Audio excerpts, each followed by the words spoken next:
Good morning children. Welcome to the online class. In this class we will discuss about a lithosphere. What is a lithosphere? Lithosphere is the land, is the solid crust on which we live. It means it deals with the land where we live on. At first, the surface of the earth, this solid crust of the earth is not even. So at the time, these low basins are filled with oceans and then continents. These continents and oceans, whatever the formation is there, is described by geographers as a first order landform. That means in the name of the first order landform, continents and oceans will take place. Then the surface of the earth, that means the surface of the continents is not also even. It is also filled with some internal forces, just like a first order form. And it gave rise to form the landform just like mountains, valleys, mountains, plains and plateaus. That means that these two are first order landform and second order landform and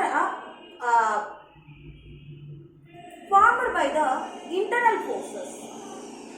Then external forces like water and wind. External forces like water and wind. These are working for the formation of some more landforms. The interaction of these constructive and destructive forces of wind and water, it gave rise to great diversity of landforms. That means what type of landforms? Carved mountains, sand dunes, valleys, deltas, and all these are the examples of this external forces work. It will be done very it is done very slowly, in a very slow process. Whatever the landforms formed by this external forces, we call that comes under third order landforms. To form this, some agents are needed. That means that some process is needed. That process are weathering, erosion, transportation and deposition. These four plays a vital role in the formation of this third order landforms. Third order landforms. This process continuously done on. It is we call it as a denudation process. What do we call? Denudation process. This denudation process is a continuous process. It will be done continuously. It will take some changes. Whatever the carved mountains and what we are seeing the valleys, maybe once they are mountains and plains might be plateaus. That means by this denudation process, the landforms are changing.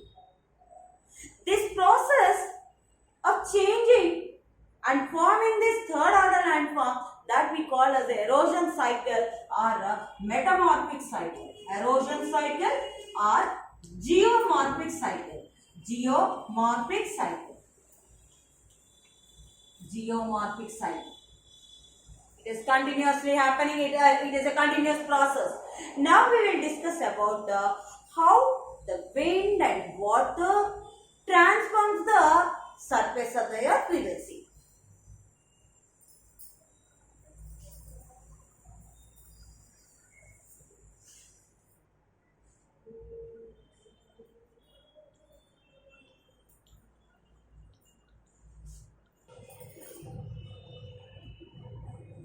How air and water transform the surface of the earth. To form these rocks are needed.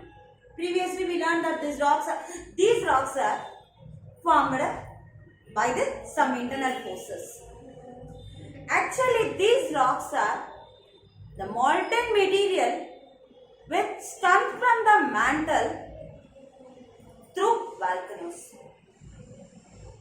After coming to the earth's surface, they become as rocks.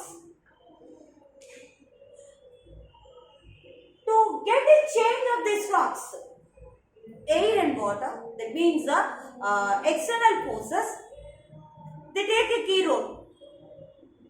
Actually, primary rock, which is a big primary rock, it cut into pieces by these forces to take some changes. In this process, through four processes, these landforms will form. That processes we will discuss. First one, weathering. Second one, erosion. Third one, transportation.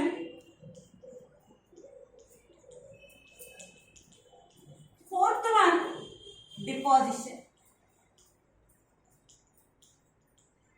These are the main processes. Now, these three, by this process, how the surface of the earth will transform, we will see. First one is weathering.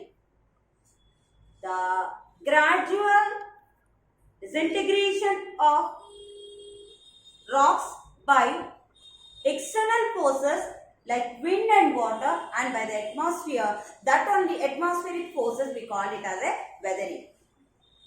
When the rock was exposed to the atmosphere, when it is heated, it will be contract, expand. When it is cooled, it will be contract.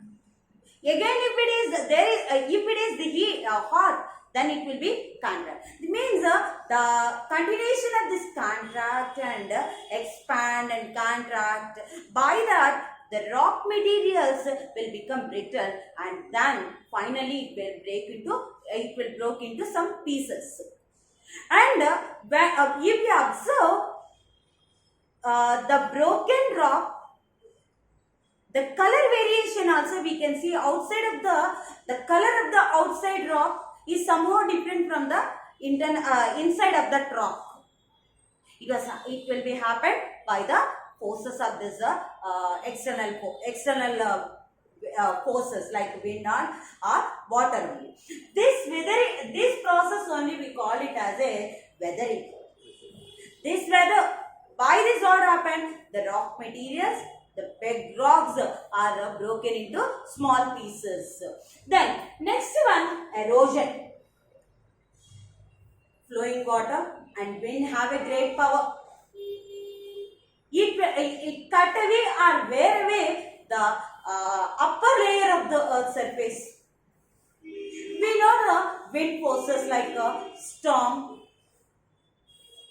breeze and whirlwinds.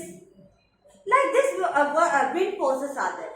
In river, that means water bodies like groundwater, streams, rivers and seas. All these forces they eroded the wearing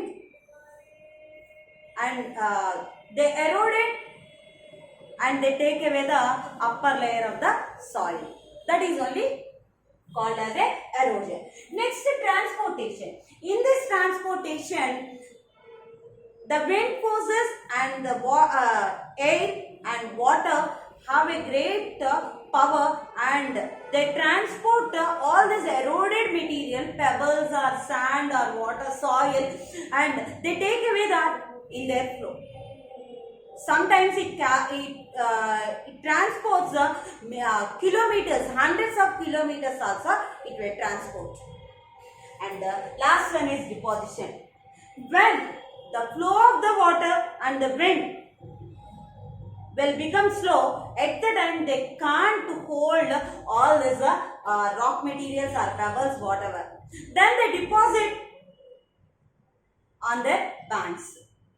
Then that only give rise to form as a plains and river basins also. And particularly when these are flowing towards the sea, there after accumulating layers and layers, they formed it as a sedimentary rocks. The formation of the landforms are different from place to place.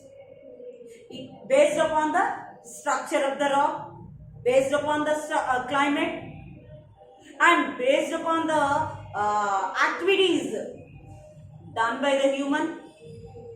All these also will play a key role in the formation of this third order landform. In the next class, we will discuss about the work of water, wind and glaciers.